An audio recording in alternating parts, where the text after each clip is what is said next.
My sister stood in front of a room full of her friends, coworkers, and family, holding the small box I had brought. She tilted it like it was something ridiculous, smiled, and said, "This one's from my sister. She can't even afford diapers, but hey, let's see what she managed." People laughed. My mother laughed the loudest. I felt every part of me shrink. My cheeks burned, my hands went cold, and my son, Noah, just 8 years old, looked up at me from his chair, confused, hurt, and a little scared. I didn't say anything. I wanted to leave. I wanted to vanish. But then, right as I reached for his coat, Noah stood up. He picked up his backpack from under the table, walked quietly to the front of the room, and placed something down next to the pile of gifts. Everyone stopped talking. No one moved. He looked straight at my sister and said, "This is from my mom. And it's from Grandpa, too." The room went still. My sister froze. My mother's smile dropped. And when they opened that box, the mood in that room changed forever. Let me tell you what was inside and why it meant more than any gift money could buy. I wasn't supposed to be a mother. That's what people used to whisper, not because I was reckless or young, but because I wasn't the one anyone pictured with a baby in her arms. That was always Lana, my younger sister, the pretty one, the smart one, the one who did things right. She went to college, got a degree in marketing, landed a sleek job downtown, married a guy who wears loafers without socks, and now she's pregnant. Perfect timing, perfect venue, perfect life. Me? I had Noah when I was 23. His father left before I was even out of the hospital. I raised him alone, without help, while juggling jobs that barely covered rent. I cleaned houses during the day and worked a grocery stock shift at night. I didn't have anyone to lean on, not even my mom. She made it clear early on that I was the daughter who needed help, the one who was always one bad decision away from wrecking her life. I stopped asking her for anything years ago. Dad was the only one who saw me differently. William Carter wasn't a loud man, but he had this quiet way of making me feel capable, even when I was a mess. He'd show up to fix a leaky faucet without being asked.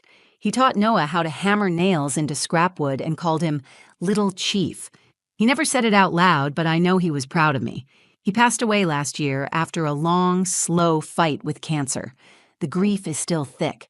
Sometimes I forget he's gone and catch myself about to text him a photo of Noah's school project. But when Lana announced her pregnancy and sent out invitations for her baby shower, I had mixed feelings. I was happy for her, really.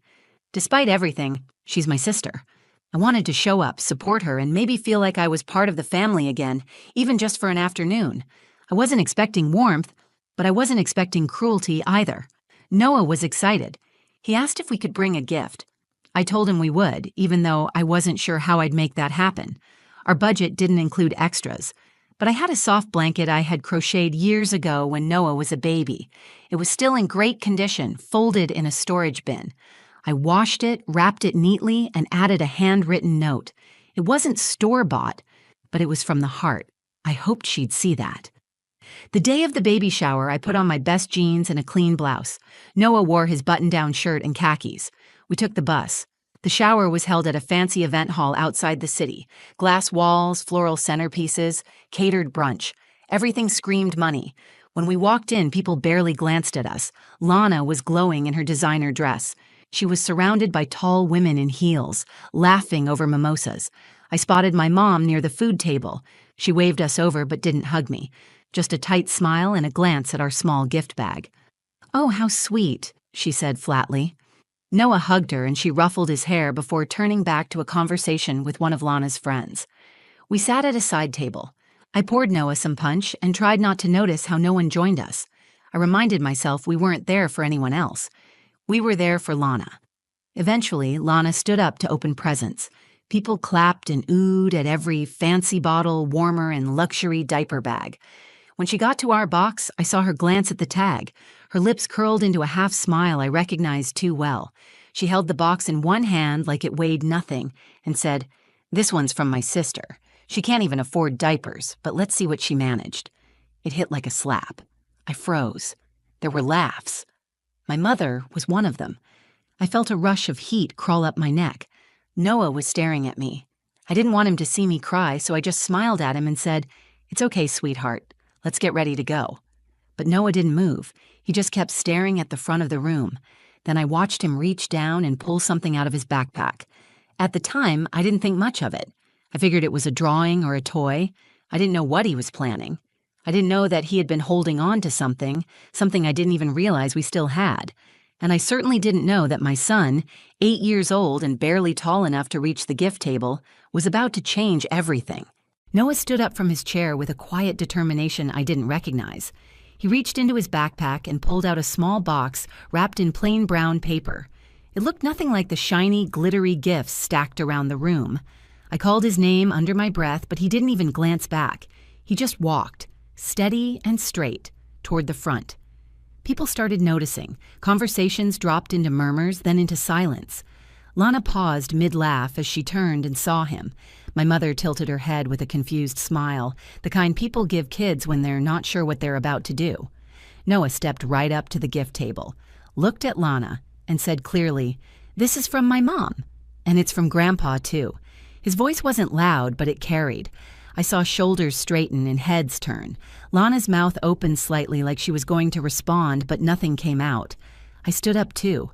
I wanted to walk to him, take his hand, explain whatever this was so no one could turn it into another joke. But something told me to wait. Lana looked down at the box. It was small, barely big enough to hold a pair of socks. The wrapping was uneven, clearly done by a child. Still, she reached for it. As she pulled off the paper, the quiet deepened. Inside was a folded piece of stationery and an old silver rattle. Tarnished, worn, but beautiful. The kind of thing you don't see in stores anymore. Lana held it up, confused, then looked at the letter. My mother leaned in to read over her shoulder. I could see her eyebrows lift as she scanned the page. The letter was written in my father's handwriting. That hit me in the chest like a hammer. I hadn't seen that rattle since we packed up Dad's things after the funeral. I thought it had gone into storage or maybe even been donated. I had no idea Noah had kept it, and I definitely didn't know about the letter. My mom took the paper from Lana's hands and began reading it out loud. "To my next grandchild," she read. Her voice cracked on the word next. People shifted in their seats. Some of Lana's friends were now leaning forward, their laughter replaced by stillness. "I may not be around to meet you, but I wanted to give you something. This rattle has been in our family for 3 generations. I gave it to my daughter, Celine, when she had her son. Now it's yours." I watched as Lana's hands slowly lowered. She was staring at the rattle again. My mother continued reading. "Family isn't about who has the biggest house or the most money. It's about who shows up, who sacrifices, who forgives. I hope when you grow up you treat people with kindness, no matter what they have or don't have. You'll learn soon enough, gifts come in many forms." By the time she finished, you could hear the air conditioning humming through the ceiling. That's how quiet the room had become. Lana was pale. Her fingers curled tightly around the letter. My mother didn't look at me, but I saw the way she blinked, fast and sharp as if trying to hold something in. Noah turned to look at me. I smiled, but I was still frozen. My throat was tight and my hands trembled. I had brought a recycled blanket to a baby shower full of money, but my son brought something no one could match. Our history, our heart, our truth. I didn't know what to do next. Apologize? Take him and leave? But before I could move, Lana did something I didn't expect. She stepped around the table and walked over to Noah. Then, in front of everyone, she knelt and hugged him. Not a polite pat, not a performance. A real hug. One that held on. "Thank you," she said softly. "I didn't know he left something like this. I didn't know." Noah nodded once and walked back toward me. I crouched to hug him, and when I held him, it was like something inside me cracked open. Not in a painful way, more like a dam finally giving way. There wasn't applause, there weren't more jokes, just silence and then quiet conversation, and finally, a strange kind of peace. I didn't expect to be respected that day. I just didn't want to be humiliated. But my son, he reminded everyone, including me, what it means to show up with love, even when the world doesn't make space for you. After Noah handed over that box and the letter was read, I stood there like the ground had shifted beneath me. I wasn't embarrassed anymore. I wasn't angry. I was stunned. Because while I had been trying to survive, my son had been watching everything, taking it all in, and quietly planning to protect me in a way I didn't think an 8-year-old could. The hug from Lana had come and gone. The tension in the room had drained out, replaced by a thick, awkward quiet. I sat back down and pulled Noah close. He didn't say anything. He just leaned his head against my shoulder and let me hold him. I should have been proud in that moment, and I was. But there was also something else. Guilt. Not because of anything I had done wrong, but because I realized how often I had underestimated both of us. I had been so focused on getting through each day that I forgot we had more to offer than struggle. Noah reminded me that our value didn't need to be proven by how much we had or how polished we looked. As people started to chat again, I kept thinking back to the letter, that rattle, the things I had left behind in a box when we cleaned out my father's room. I remembered that day clearly. My mother had barely spoken. Lana didn't stay long. It was Noah who helped me carry things to the garage. I hadn't noticed at the time that he had taken the rattle and the letter. He must have found them in one of the drawers. I never asked, and he never told me. Later that night, I asked him why he brought the gift without telling me. We were sitting on his bed. He was in his pajamas, his stuffed dinosaur under one arm. "Because you always give people everything, Mom, and they don't see it," he said. "I wanted them to see it this time." I didn't cry right then. I just kissed the top of his head and sat with him until he fell asleep. But I couldn't stop thinking about what he said.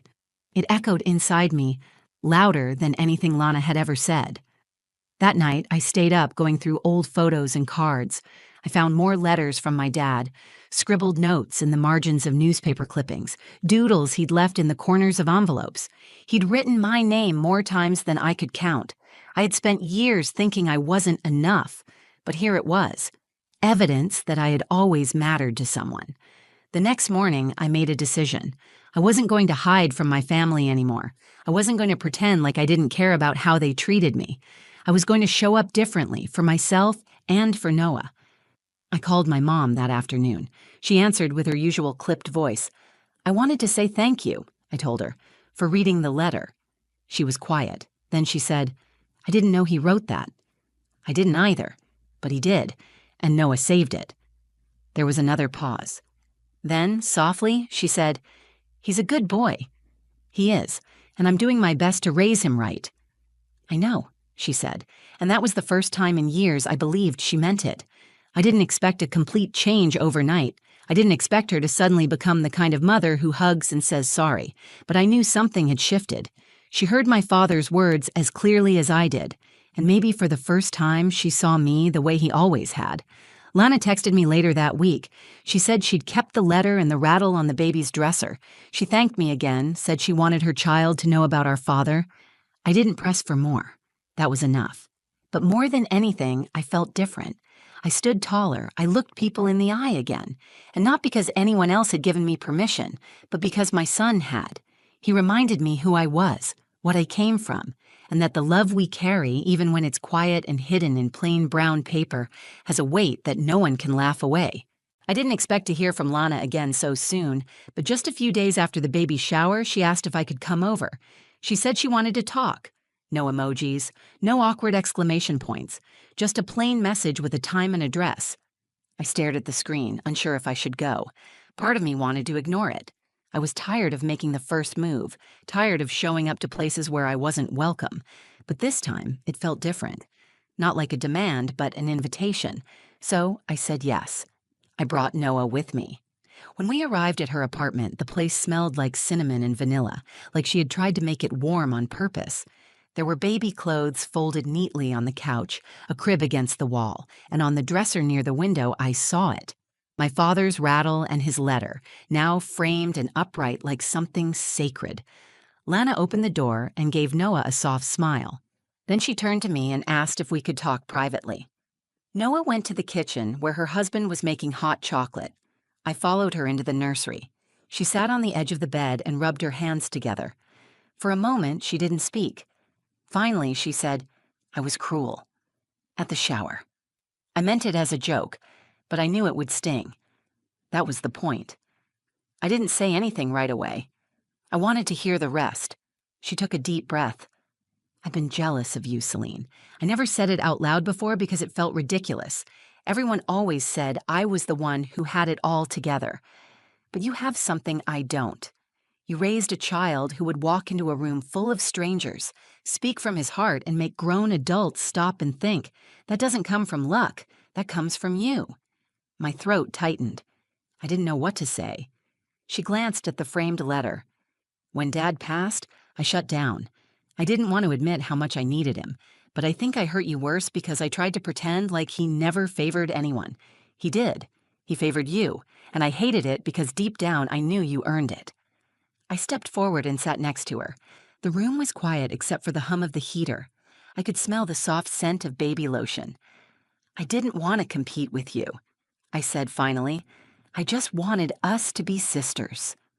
She nodded, tears starting to form. I don't want to compete anymore either. We sat there for a while without speaking. The silence was full, not empty. Then she asked if she could tell her baby about our dad, not just about the rattle, but about how he used to sneak candy to Noah, how he showed up to parent-teacher nights, even when I couldn't get off work, how he always told Noah bedtime stories with the same silly voice. She wanted her child to know that kind of love, too. I told her yes, of course. When we came back to the living room, Noah was curled up on the couch, a mug of hot chocolate in his hands, chocolate on his upper lip. Lana knelt in front of him and said, "You know, when your cousin is born, I'm going to tell them about you. How brave you were. How much you love your mom." Noah gave a small smile and nodded. On the way home that night, he asked me if Lana was still mad. "No," I said. "I think she just finally saw things the way they really are." It wasn't about the letter or the rattle alone. It was about what they represented, our family's history, our love, our pain, and our worth. It was about being reminded that dignity doesn't come from status or wealth. It comes from how we carry ourselves, especially when no one's clapping. I looked out the window of the bus as we rode back. The city lights blurred into streaks. I thought of my dad and what he might say if he could see us now. I think he'd say, "You did good, kid." And for the first time in a long while, I believed it. After that night at Lana's apartment, something subtle but undeniable began to shift between us. We weren't suddenly best friends. We didn't start texting heart emojis or calling every day. But the tension, that quiet current of competition and judgment that had always buzzed underneath our conversations, was gone. A week later, Lana invited me to a family dinner at my mom's house. At first, I hesitated. I hadn't sat at that table in over a year. I wasn't sure if I wanted to go back to a place where I'd been dismissed so many times. But Noah wanted to go, and I reminded myself that showing up wasn't just about forgiving others. It was about choosing to be seen on my own terms. We brought a homemade lasagna. I didn't dress up, but I wore something I felt good in. When we walked in, my mom was setting the table, and to my surprise, she smiled like she meant it. "You cooked?" I asked, gently teasing. She looked at me and said, "You inspired me. You always did more with less." I didn't know how to respond to that, so I just nodded and helped her set the last few plates. Dinner wasn't perfect. There were moments where the conversation stalled, moments where it felt like everyone was trying too hard. But there was also laughter. And Noah sat beside my mother, telling her all about his science project, and she listened. Really listened. Later that night, when we got home, Noah asked, "Are we a real family now?" That question hit me harder than anything else. "Yes," I said. "We always were. But now I think they're finally starting to see it too. The truth is, for years I carried shame I didn't deserve. I measured my worth against everyone else's achievements, thinking I was behind, that I'd failed somehow. It's easy to believe that when the world rewards perfection and money and status. But what I learned, what Noah reminded me, is that love, real love, is not measured in price tags or applause. It's measured in presence, in effort, in the quiet things you do when no one is watching. My father knew that. He didn't raise me with big speeches or expensive gifts. He raised me with patience and faith. When he left that letter and that rattle behind, he wasn't just giving something to the next baby in the family. He was passing down a value, a truth, a reminder that some things are too important to be forgotten or buried in bitterness. In the weeks after the baby shower, Lana and I talked more. Slowly, carefully, we started rebuilding. She asked questions about my life that she'd never cared about before. She came to know his school play, brought her husband, even stayed afterward to take us out for ice cream. I still don't know if our relationship will ever be effortless, but it's becoming honest, and that's more than I ever thought possible. My mom, too, has changed in small ways. She's softer with Noah now. She asks me how I'm doing without it sounding like an obligation. Sometimes she still says things that sting, but I've learned to call it out. And she listens. That's new. But the biggest change wasn't in them. It was in me. I stopped apologizing for who I am. I stopped shrinking in rooms where I felt like I didn't belong. I no longer carry that voice in my head that says I'm falling short, because if my son, with all his innocence and clarity, could see my worth so clearly, then I owe it to both of us to believe it too.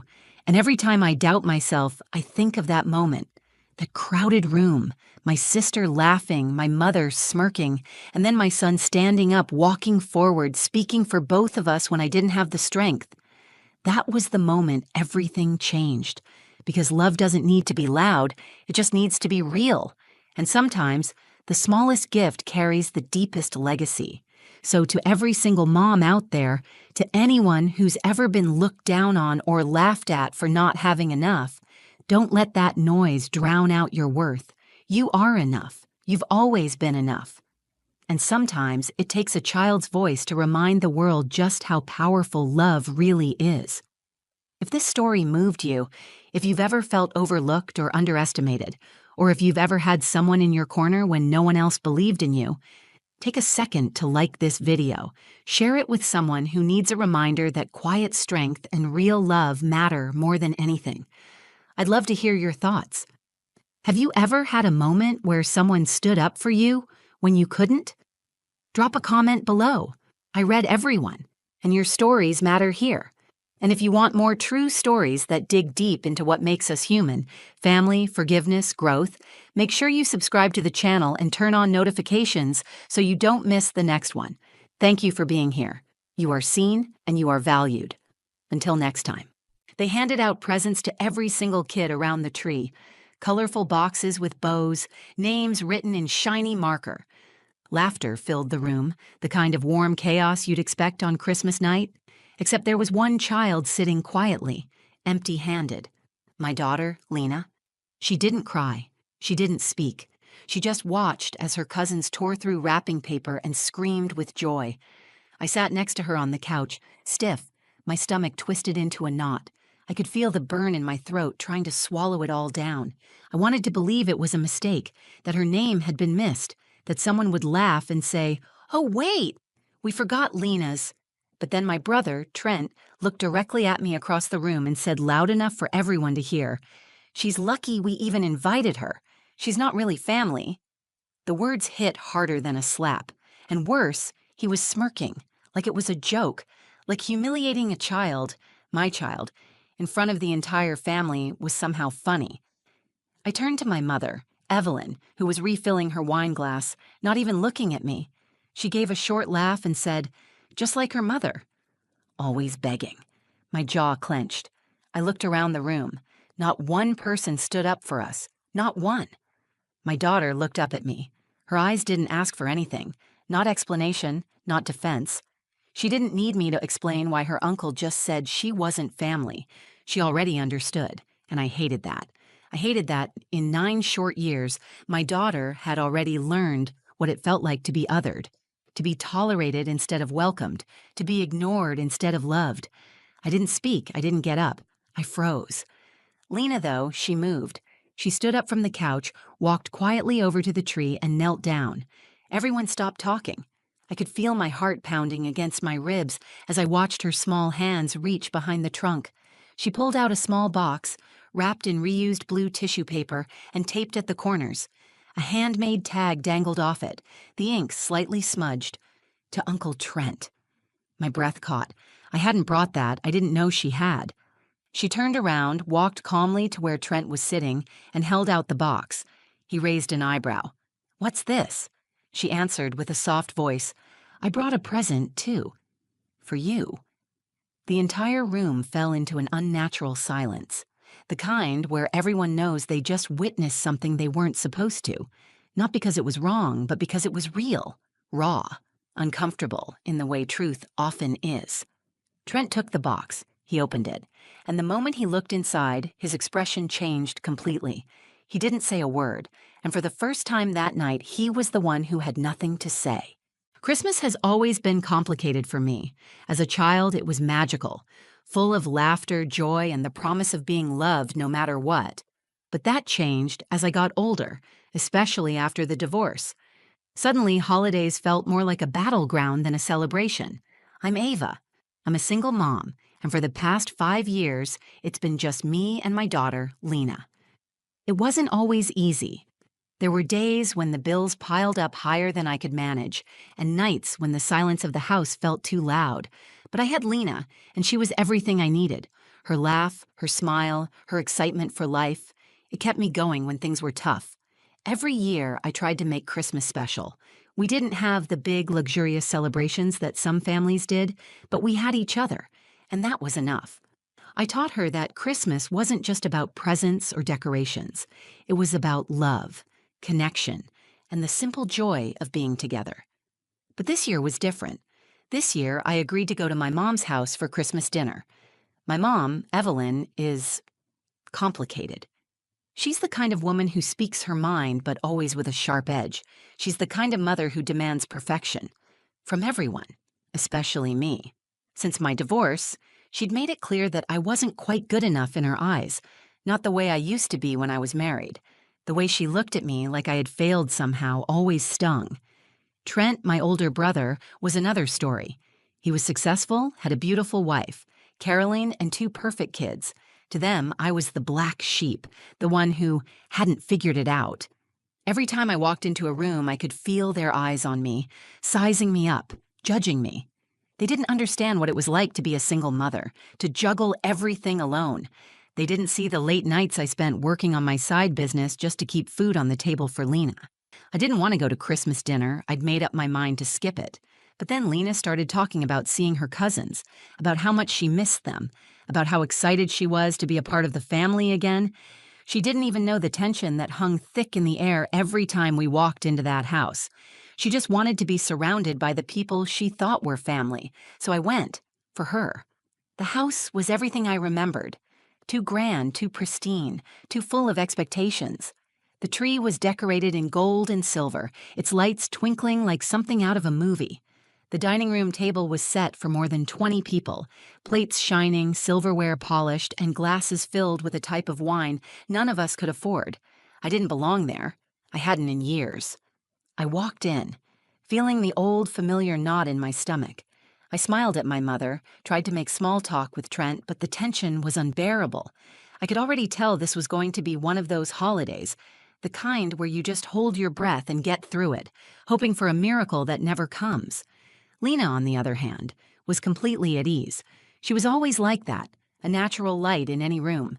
She wasn't concerned with the undercurrents of judgment that I felt so keenly. She was just happy to be there, surrounded by family, even if they didn't always make her feel welcome. As the evening wore on, I kept stealing glances at my daughter. She was so grown up for her age, but still so tender. I couldn't help but feel protective of her, especially in a place like this. I didn't want her to feel the weight of the world the way I had. I didn't want her to know what it felt like to have someone question her worth just because she didn't fit into their narrow view of what family should be. Dinner passed in a blur. The conversation was surface level, polite but strained. My mom kept commenting on how beautiful everything was, as though the beauty of the house could mask the ugliness of the way they treated me. Trent made a few offhand remarks about my choices in life, and Caroline kept smiling that tight smile that always made my skin crawl. But then came the presents. Every child except Lena got something. They were handed out like rewards for good behavior. My niece got a shiny new tablet. My nephew received a brand new bike. Everyone else was opening boxes with excitement, with joy, with the unmistakable feeling of being included, being loved. And Lena? She just sat there, quietly, her eyes bright with anticipation, but she didn't say a word. She knew somehow that she wasn't a part of their world. Not truly.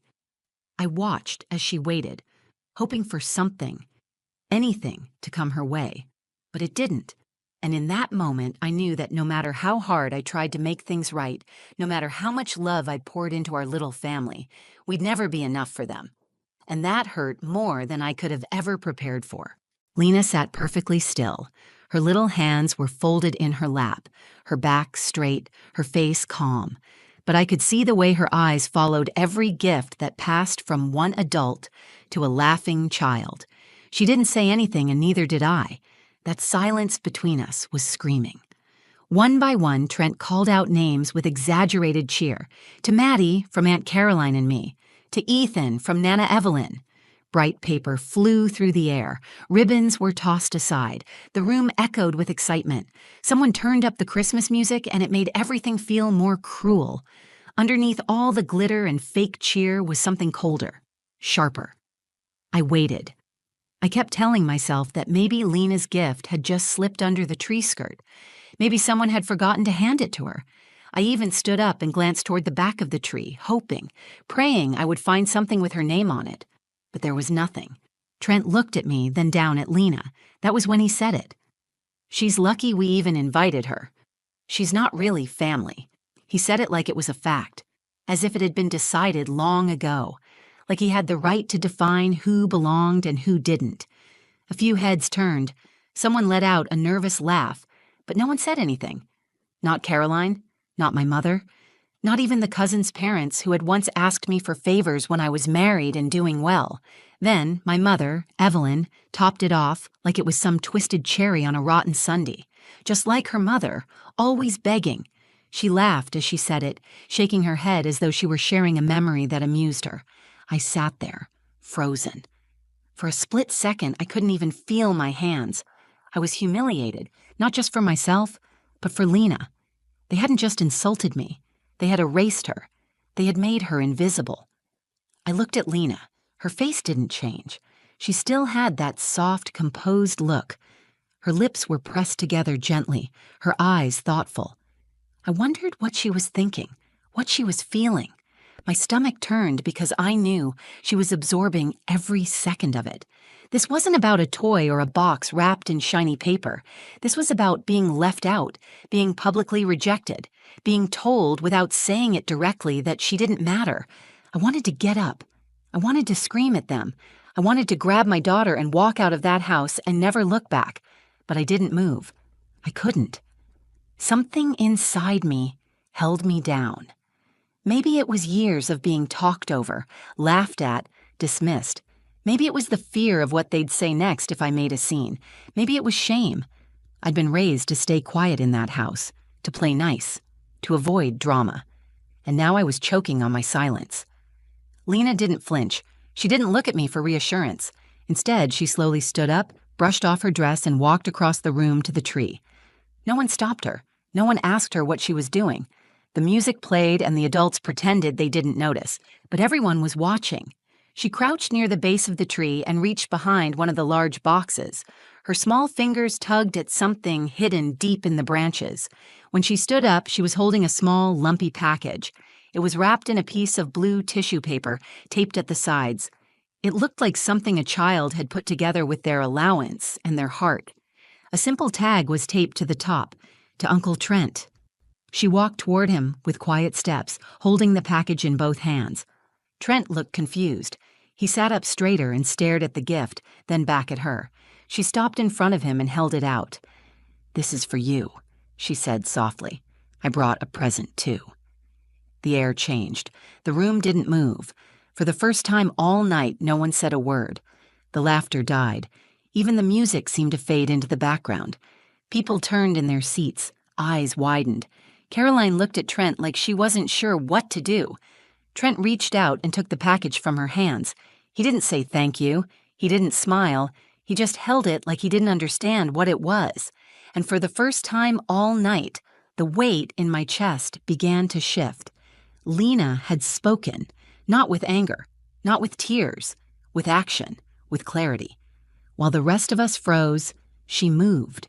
Whatever was inside that package, I knew it mattered more than anything else in the room, and something told me it was about to change everything.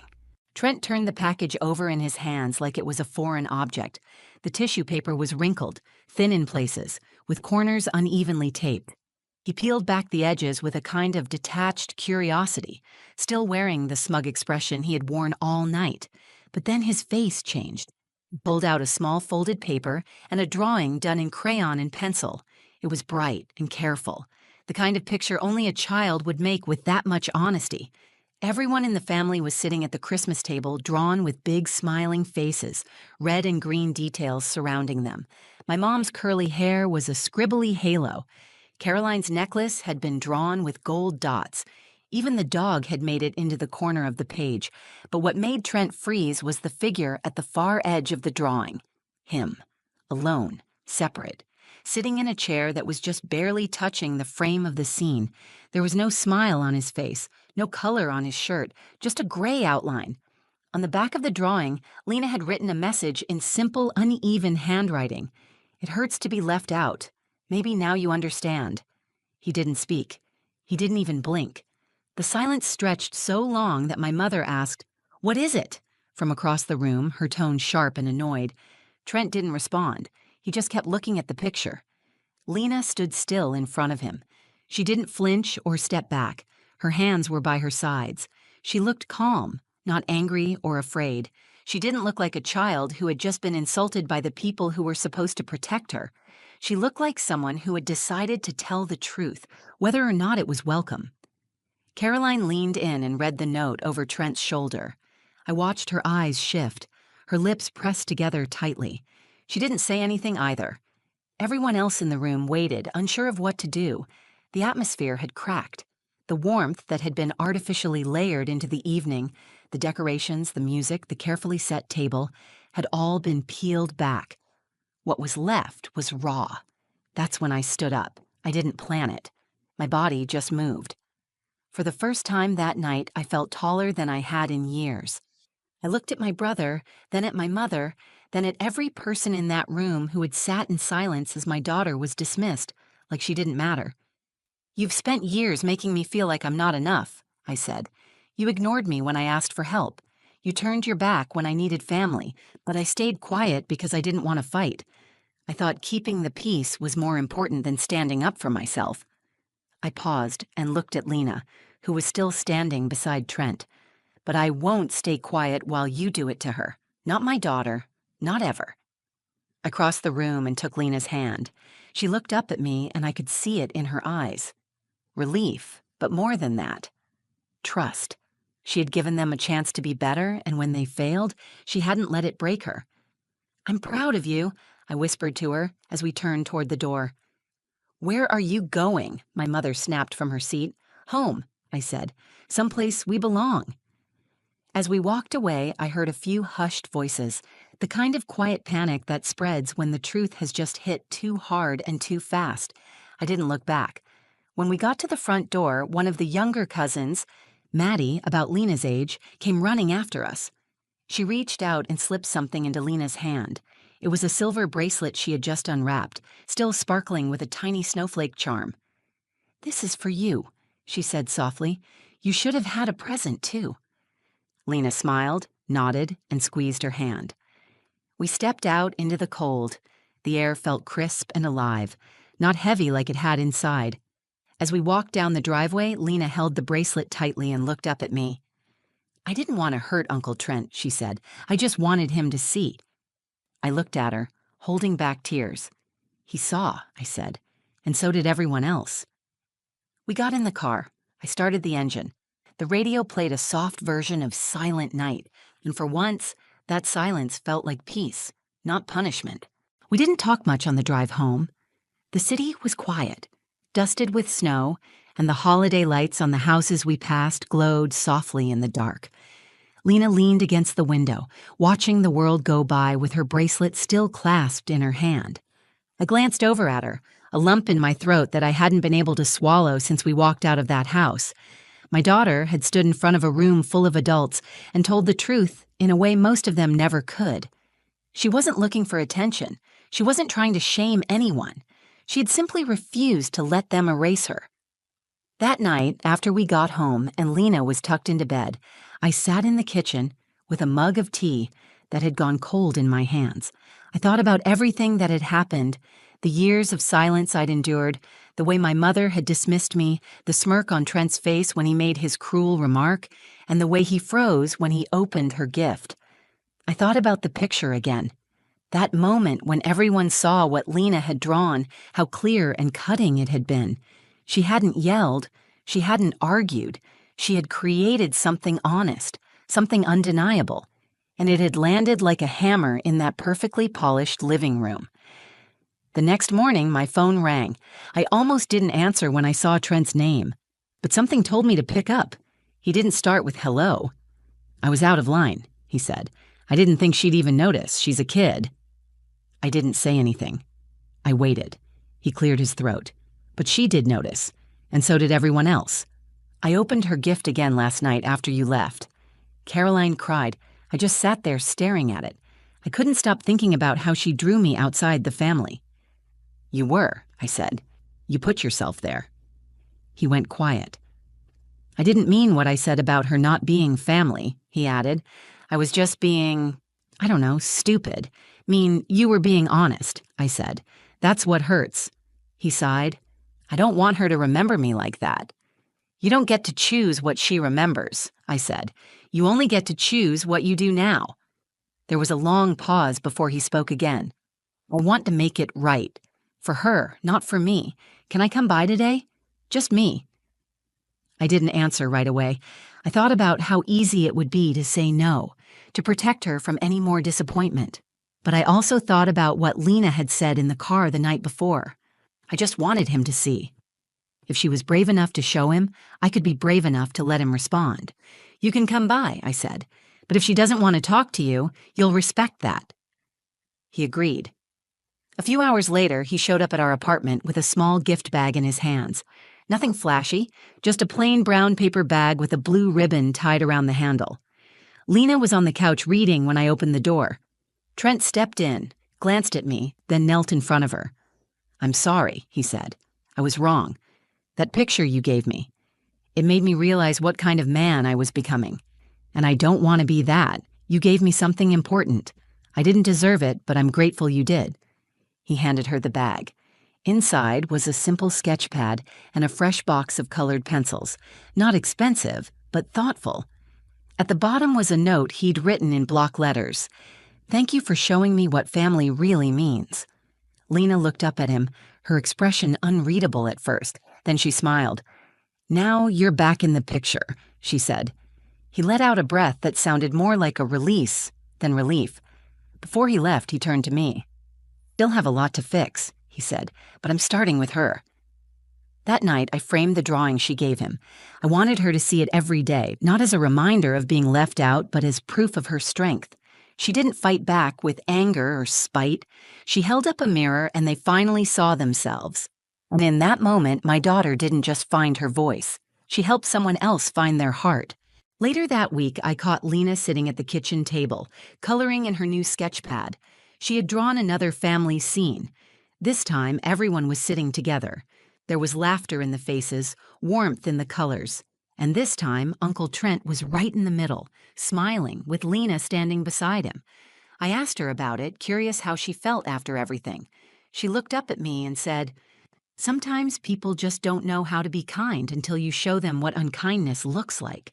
It stunned me. Not just the words, but the way she said them. With calm, with peace. She didn't carry bitterness. She had every reason to, but she had chosen something stronger. That moment stayed with me. I had spent so many years trying to earn approval from people who measured love in conditions, who thought worth was based on titles, money, marriage, or staying silent to keep the peace.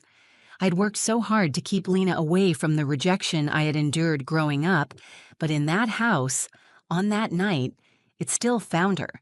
But she didn't crumble. She responded in the most honest way a child can. She told the truth, not with cruelty or defiance, but with heart. She made them see what they didn't want to admit, and instead of shrinking in the face of rejection, she stood taller. The truth is, I didn't protect her that night. I froze. I had let my fear of conflict overpower my instinct to defend my daughter, and I've thought about that moment every day since. But Lena didn't wait for me to be strong. She was strong on her own. After that night, something changed in our family. Trent began reaching out. He invited us over for dinner one evening, just him and Caroline and their kids. No fanfare, no forced apologies. Just a quiet dinner where Lena was treated like she mattered. My mother, Evelyn, didn't change overnight. I didn't expect her to, but she did call me the week after and said, "That little girl of yours is something special." It wasn't a full apology, but it was the closest thing to softness I had heard in her voice in years. I stopped chasing their acceptance. I stopped editing myself to fit into the version of family they had built. Instead, I focused on the one I was building, with honesty, with love, with boundaries that didn't bend just to make others comfortable. That Christmas taught me something I hadn't realized I needed to learn. Silence doesn't protect anyone. It only delays the damage, and children are always listening. They are watching how we respond when the people around us show their true colors. They are learning whether to speak or to shrink, whether to trust the truth or hide from it. Lena taught me to stop hiding. She reminded me that strength doesn't always show up in big speeches or angry confrontations. Sometimes it shows up in a crumpled piece of tissue paper and a drawing done in crayon. Sometimes it walks across a room full of people and hands someone the truth, wrapped with care. We still don't go to every family gathering. Some wounds need more than time. They need consistency. But Lena knows where she stands now, and so do I. That year, we created our own tradition. On Christmas night, we sat by our little tree, wrapped in a shared blanket, and exchanged one handmade gift each. Nothing fancy, just something from the heart. I gave her a charm for her bracelet that said "Brave." She gave me a small painting of the two of us in front of a tiny house with glowing windows. The caption at the bottom said, "Where love lives." I hung it on the wall above our kitchen table, and I made myself a promise. I will never again stay silent while someone tries to dim my daughter's light. And I will never again believe that love has to be earned by suffering in silence. Family isn't just who shares your blood, it's who protects your heart. And thanks to Lena, I remembered how to protect mine. If this story meant something to you, if you've ever felt like an outsider at your own family's table, or watched your child face something no child should have to, I hope Lena's courage reminded you that silence isn't strength. Speaking up, even gently, can change everything. Sometimes the smallest voice in the room carries the biggest truth. If this story moved you, please like the video, share it with someone who needs to hear it, and leave a comment below. I read everyone, and your stories matter too. And if you want more real, raw stories about family, motherhood, and finding your voice, subscribe to the channel. We're building a space where honesty has a home. Thanks for watching. I'll see you in the next one.